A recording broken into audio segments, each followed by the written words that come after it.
The beats, the flow, the rhythm. All movements start from the streets. Streets A&R Podcast. How you say, we recording? We recording? We recording? Yeah, man. Yeah. We back, man. We back. Back home. In our home. We've been all over doing a whole lot of shit. A lot of stuff, man. Welcome to the Streets A&R Podcast. It's your host, getEJIKEwithit. And we got my man from behind the camera again, man. Back for another one. Another one. My guy. I don't even know what name to call him. Which name do we use? Just the young guy. We call him the young guy. Young guy. Young guy on the pod, man. But definitely back over here on the couch, man, with us, because me and a few friends took us a little trip, man. Popped out. Showed them niggas. Popped out. Myself, Young God. Shout out to Marcey Yates, man. Marcey Yates, the Catalyst. And then also Elijah and Marcy's son, man, popped out with us. We went good four and a half hour trip down to Wichita, Kansas. This is wild, random. What was down there? We went down to Wichita on this road trip for the first ever Elsewhere Fest. So we went elsewhere. You know what I'm saying? 2 Elsewhere Fest down in Wichita, Kansas. I know it sound random. And I know y'all probably like, what was that? Some little shit in the cornfields? I'm like, some hillbilly things? No. This fest was masterfully done. And we'll get into some of the details, but I'm going to just run down a few of the names that graced the stages. And I say stages because there was at least, 5 different performance venues. 5 or 6, yeah. But we'll kind of work in reverse, or the big headliners. The big headliners, you had Killer Mike, Vince Staples, and Steve Aiko. Did y'all just hear what I said? Killer Mike, Vince Staples, and Steve Aiko as the main headliners, along with the likes of Snow the Product, D Smoke, DJ, was it Tommy Tonka, Sudan Archives, and the homies from Canada, badbadnotgood, showed up. Plus an extremely a crazy amount of talent out of Wichita and the surrounding region. My guy Marcey Yates as well, representing for Nebraska at that festival. Shout out. Shout out to Marcey, man. Shout out to the Culture House. I was able to DJ for Marcey on that stage, bless the stage. I literally got like 2 things off my checklist that I made like 2 years ago marked off. Like actually truly DJ out of state, and then hit a festival stage like outside of the hometown festival. Wow, so, congrats. Thank you. Well, shout out for Marcey for that opportunity, man. We mobbed down there, did our thing, and met some amazing people, man. I really want to dive into that whole conference, but Young Guy was down there getting that work. Young Guy was out there with the professional pass. We had about 4 or 5 passes on us, but he had that press pass going crazy. So if y'all don't know, a festival, you got to have a pass to have a camera, and you get special places to be. Yeah, you get access. And Young Guy had that thing working. They thought he was working for the damn conference. He was out there getting to it. So I want to hear from you, man. What did you think about, what was your experience like being at that festival, first ever Elsewhere Fest, and just having that access and being able to be like a true shooter? Like this is probably one of your real first, like from a festival standpoint, a shooter, professional, put that on the resume, on the resume, buddy. Yeah. On the, I want to start with the camera tip. So on that side, it was really amazing for me to be able to pop out and go shoot for a festival. I've been doing photography and stuff for about 3 years, but like this year was when I really started picking it up and like, okay, I'm gonna do it serious. So for me to go 1 year serious and I'm already shooting festivals. That's pretty lit. So now I just got to do it back at home at CHI Center, Stillhouse. I want to do Peso Pluma. He's coming in August. I want to do Billie Eilish. She's coming in November. We forgot it was a show tonight, and I forgot all about it. Who? Oh, that Mexican OT. Oh yeah. Shit, I forgot. We could have went to the show. I forgot to ask for tickets. I'm tripping. Yeah, it's all good. Jeezy coming. You know what I'm saying? There's a lot of things coming. So, but yeah, man, continue. Yeah. So then it was super cool. And when I went, I had in my mindset, okay, I'm gonna record, take photos of every single thing. Cause unlike LA, I was there for one day and I was just there mainly to like enjoy, and it was just like a conference. There wasn't really too much opportunities. Really, I could have, but it's not cool and it's not really what I want to do per se. So I was there, I was recording everything, got about, I want to say about 4 hours of footage in total. Took about 2,000 pictures. I was using my camera, big 6K sensor. So I was shooting some of the stuff in 6K, which is dope. Open gate, if you know, you know. And I was just right up front. I was enjoying my time, enjoyed Marcey's set, enjoyed everything. Now, as a consumer of music, I'm going to start with Killer Mike. I didn't really know too much of Mr. Mike, Killer Mike. But on the way there, I had Eric play the project. And I was like, okay. I'm starting to get familiar with it because I knew a couple songs on there. I knew, of course, Scientist and Engineer with Future Andre. But while I was there, I could really hear the money he put into it. Yeah, he said he spent about $500,000 in engineering, production, and whatnot. So you could definitely hear it. It was definitely amazing. After the show, I definitely became a fan. I've been playing his whole album since we came back. Motherless, Exit 8, Some for the Junkies. Been playing all of that. Shout out to the singers. So he had 5 singers. What I forgot their name. The Midnight something. Shout out to the singer, the dark one that was closest to me. Hey, if you see this, hey, I caught an eye a couple times. So you say? Listen, I'm just saying, hey. That's all I'm saying is, hey. I ain't saying shit else. But no, I was like, woo, they were getting down, choir style, black church choir style, singing those backgrounds that you hear on the album. For Killer Mike, man, they went crazy. They went crazy. I want y'all to know that. If we get the actual name of the Midnight Miracles, maybe it's something like it along those lines. So, they went crazy, man. Shout out to them for supporting Killer Mike.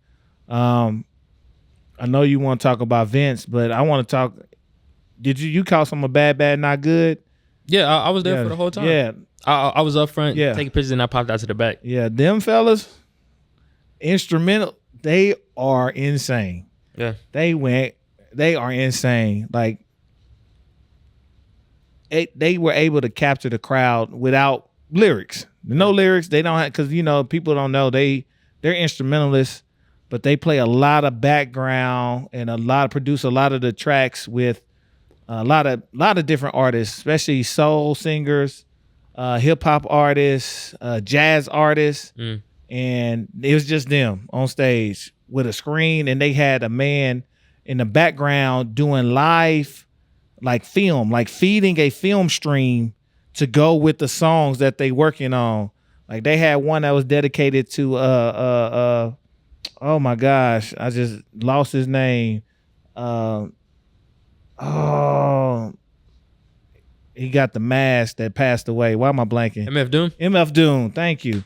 And he literally had a film with MF Doom's face on and like helmet on there, and it was getting larger and larger. I must have missed that one. Yeah, you was hey man, it was crazy. But shout out to Bad Not Good. I want to give some kudos to Sudan Archives went nuts. I'm mad you missed that one, didn't you? I seen the tail end of it. Yeah, that's when I popped back in. She had on that cat suit working that thing, but she was playing the violin to her music, which is like hip hop, rap, house, while singing and playing the violin, going nuts. By herself. By herself. There was nobody else on stage. She did her own music. She just hit the little toe pedal, change songs, and go. It was crazy. And her vocals are crazy. Just a show, man. D Smoke, we got to catch some of that just because We went on after D-Smoke on the indoor stage, and I'll explain the setup later. So we couldn't stay the whole time because we had to go back in and get ready for ours. But shout out D-Smoke, super cool, chopping it up with him, man. I told him he got to come back to Omaha, not just for the party. He said he want to spar Bud. You know what I'm saying? Like, look, you better catch him in the middle rounds and then beginning and end. He gonna turn up on your ass. But shout out to him and their whole team. They was out there kicking it, having a good time. Mambo Sauce from DC. Yep. Super cool, man. I bought some Mambo Sauce. Shout out to my DC folks, man. And who else am I missing outside of the big dog? Snow the product. You know, Snow gonna bring the energy in Spanish. Yeah. She gonna have the girls twerking. Yeah, you know, I didn't know who she was, but I enjoyed her music a lot. Oh yeah. I was like, reggaeton, all the Spanish stuff she's doing, I like that a lot. So I was like, yeah, this is nice. No, she a real rapper too. Like people don't, when you know her past, she was rapping. Now she'll do a lot more up tempo, reggaeton, hype stuff, but she be rapping. Snow came in rapping. So shout out to her and shout out to her dancers with all that ass on the stage. So we appreciate it. She appreciated it too because she like women. So we all appreciate the aesthetic that was made. I'm trying to think before we get to our guy. Was there anybody else? Who am I missing? Oh, Steve Aiko went. Did you walk over there during this set? I was with you. Oh, that's right. That crowd looked. It was deep. Deep. I thought about going to the front. I was like, nah, I'm not gonna make it. Yeah. We had to get back to the other performances, but I was like, nigga, they are batshit crazy over there. The EDM side of things was going nuts over there. But we're gonna talk about the last performer, man. Our guy, man. Vince. Mr. Staples, man. He showed up and he talked on stage. So he done came a long way from how he used to perform. But shout out to Vince Staples, man. What'd you think about that and just the experience as a whole? Off rip, I thought he was just gonna play his new project, kind of like how Killer Mike did, but Killer Mike went into his older bag a little bit. But Vince, what I liked about his performance is he played majority of his stuff. He played all the big hits, or at least the stuff he wanted to play. He played Magic, Are You With That, Shame on the Devil. I enjoyed his performance a lot, especially because like I knew the majority of songs. It's Vince, that's my guy. Yeah. That's my guy right there. So I enjoyed it a lot. Got dope pictures of Vince. Got dope video. I'm probably about to put some on his video. Yeah, some B-roll. He did Fun. He did some shit that he just wanted to do. Yeah, Big Fish. He did some off Big Fish. He did some off Summertime 06. You know what I'm saying? He wasn't the one I thought he was gonna. He could have went. Yeah, Vince got a bag he can get into based on how he's feeling. But it was definitely good seeing him on that stage, controlling the crowd, doing the songs he kind of wanted to do. He got some feedback from him, from the crowd. He literally did something that I think he did Fun on spot. Like, what y'all want? Like, he said, oh shit, y'all want to go back?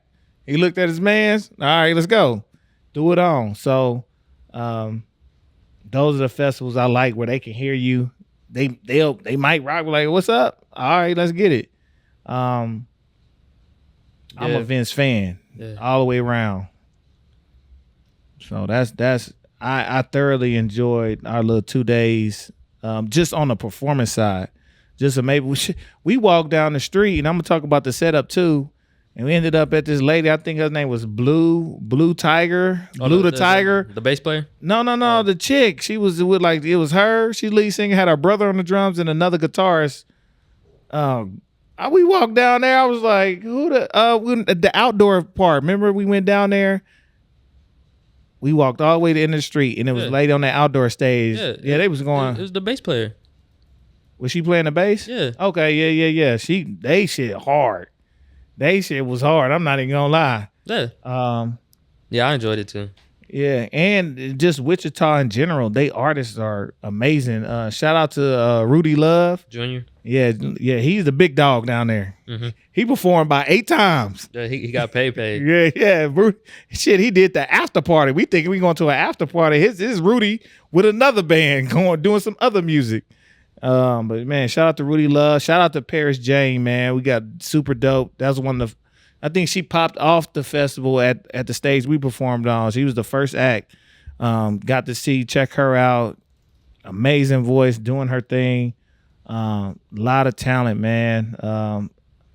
One thing I noticed is the local scene in Wichita, they have musicians.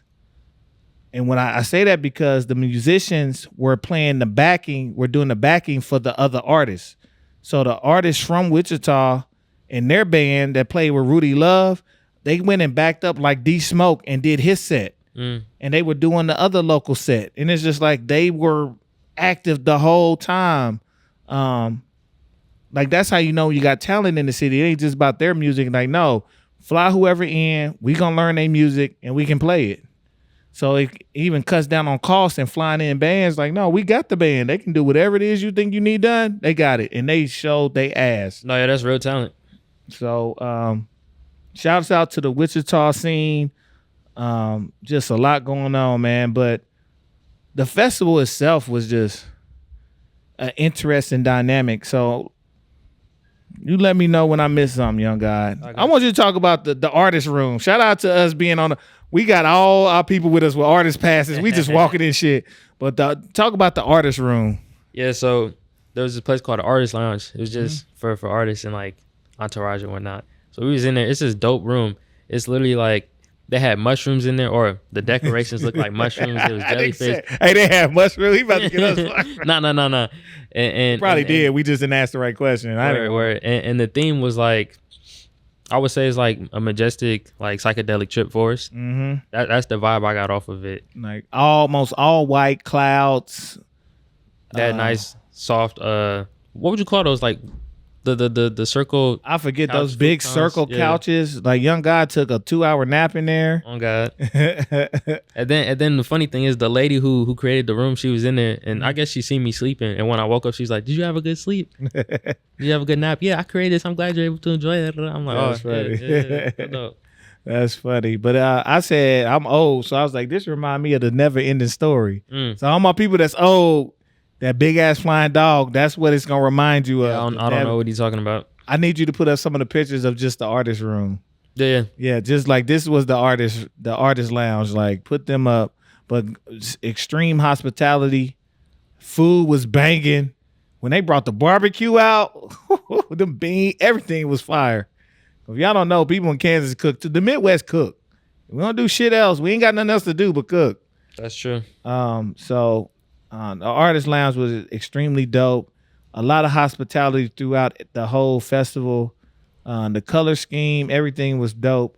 And with the staging, so it was interesting. They used pretty much a 4-block radius to get everything done in downtown Wichita. So at the venue we were at, it was called Wave.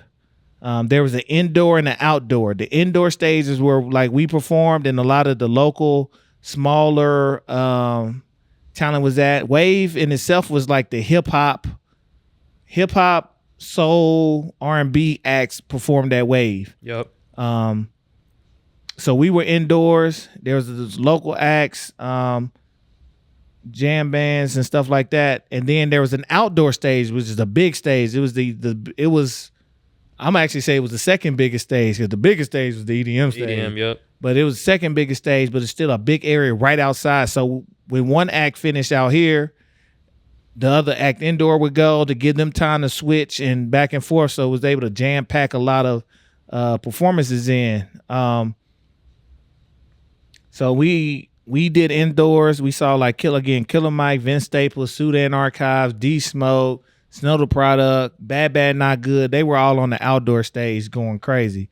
Then you walk down about a block and a half. We were at Wave. You walk down a block and a half. They called this area Elsewhere. Where else? Where else? You turn a corner to the right, and then you walk down and you go right off the street, right off the corner, then go left, and you got this big ass open area surrounded by what's them things called? Containers, shipping containers with graffiti on them. They painted everything, and you got this monster of a stage. Like you've seen the big EDM shows. Is that what stage was put right there? Like probably I don't even know how many feet, over 100-foot screen, like 200 foot screens, lateral, vertical. You got the DJ right there just looking all small and shit, going crazy with the visuals.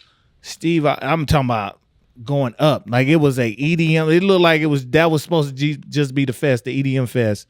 So that was where else?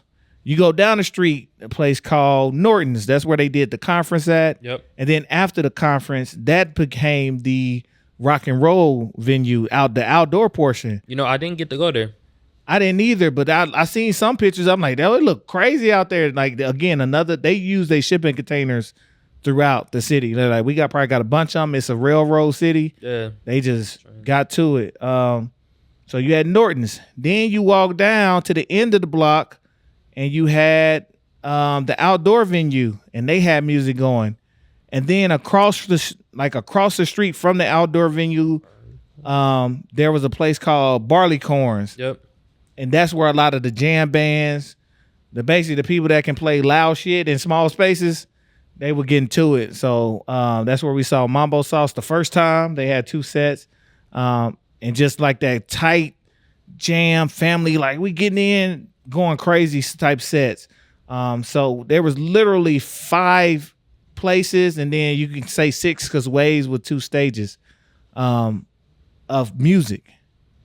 Jam-packed in 2 days. So whatever at Wave was hip hop, soul, R&B, funk. At where else was EDM, electronic music.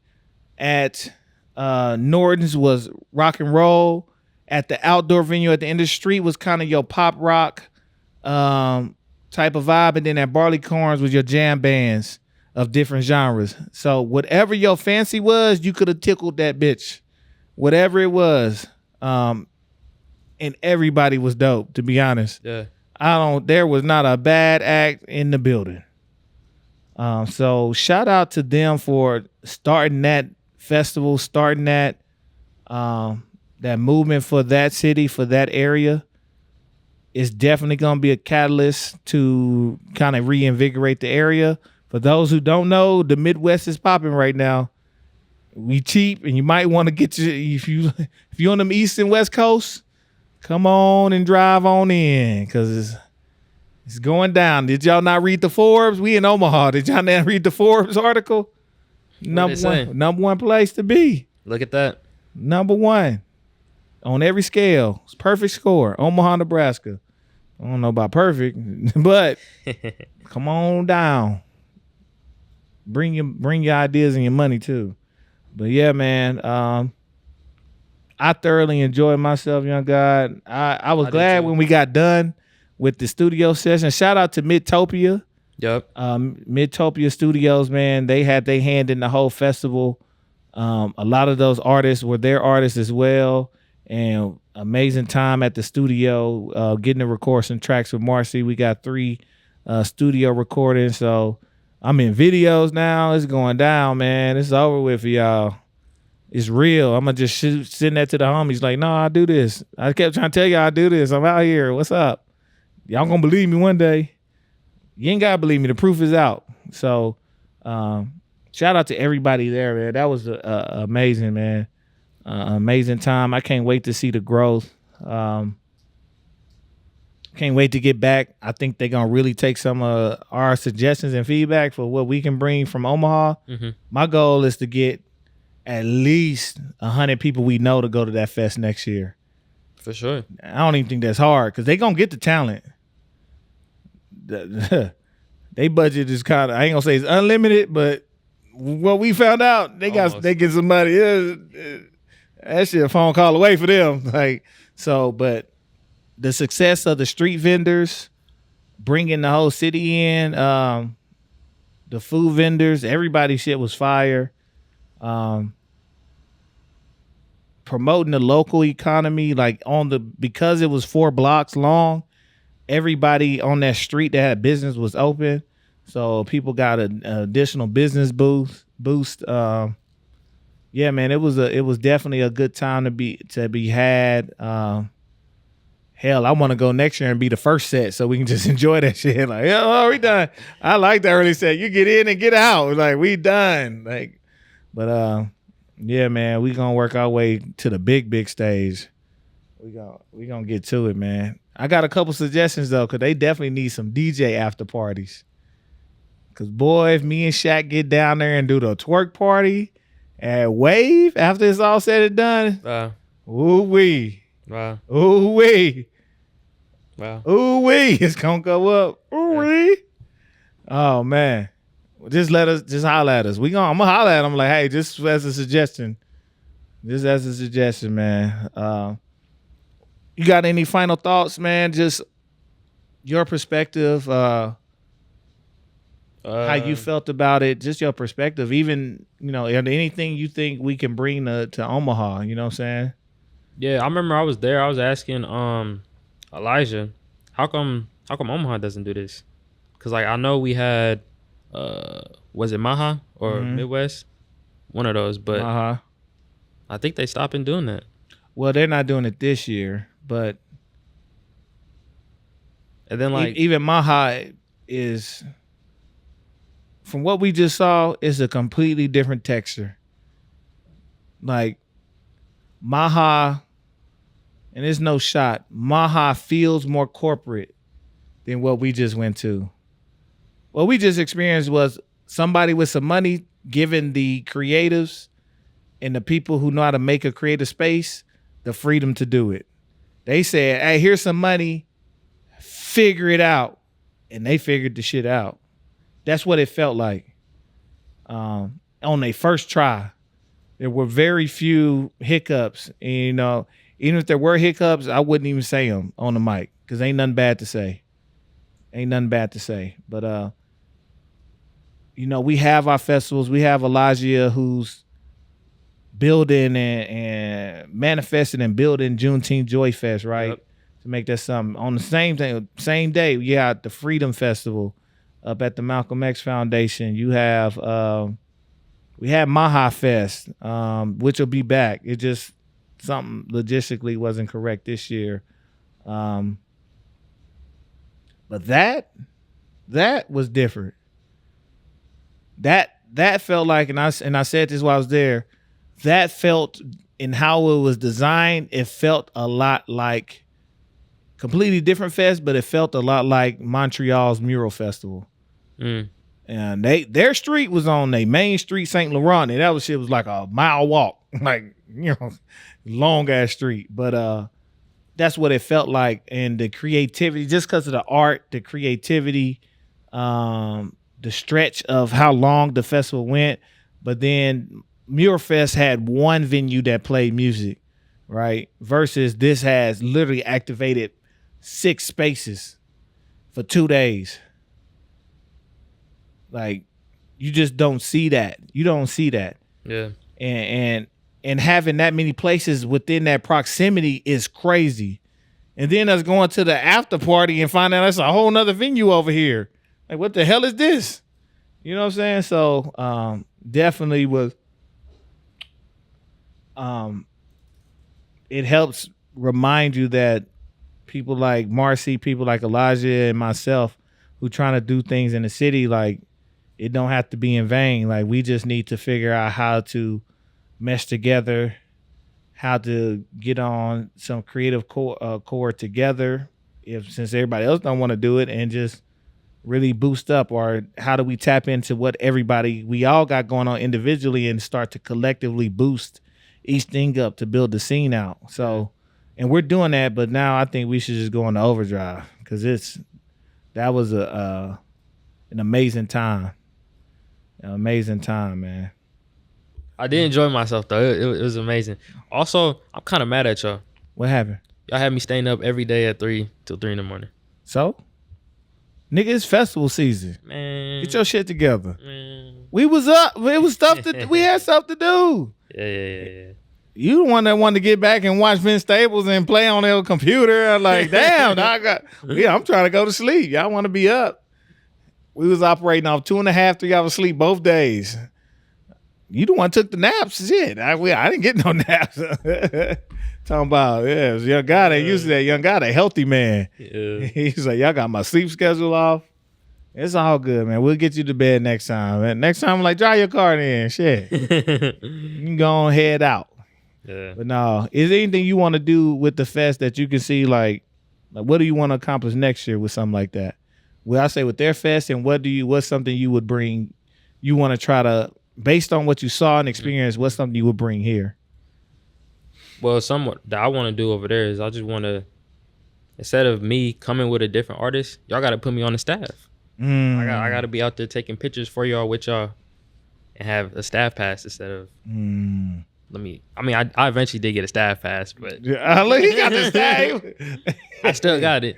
I'm gonna flex it. Right. But, That's funny. Yeah. That's definitely something I want to do. And then probably on the equipment side, I got to bring my 70 to 200, and I got to rock 2 cameras with me instead of just the 1. So yeah, or maybe 3 depending if I want to do video, and then the 2 for photos or whatnot. I think for me and for us, I think Streets A&R needs to be a part of the festival. I think we should have a setup. Yeah, we should do the conference. And we should have, not just shoot it, we should have a setup to where we getting everybody to stop and talk. Yeah, 10, 15, 20 minutes. Yep. And I think that can happen, especially once they see some of this footage we dropping, they be like, oh shit.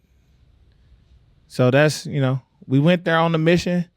Part of the mission accomplished. We're going to see what we get done for next year. So do not be surprised. No different as you see at Roots Picnic and you see all the don't be surprised. Just don't, because we coming. And we only coming because y'all been supporting us, man. Yes, sir. But yeah, man, shit. I'm excited. I'm excited for my own events this year, man. I'm excited too. Yeah, man. Sneaker Soiree is happening. Sneaker Soiree shit. By the time this come out, you might see I've already seen the promo. So dang, I'm gonna have to buy my shoes. Yeah, I gotta figure that out, man. I gotta figure it. I gotta get to DJing. I gotta make some money. Yeah, as long as I got something better than you, it's cool. That's fucked up. You ain't never had nothing better than me. No, I don't know that to be true. I gotta figure. I'd have no clue what I'm gonna rock. I have zero. But a nigga going to Vegas, so we gonna see if I find a little something. I might find a little like, ooh wee, they ain't got these. Yeah, but we gonna figure it out, man.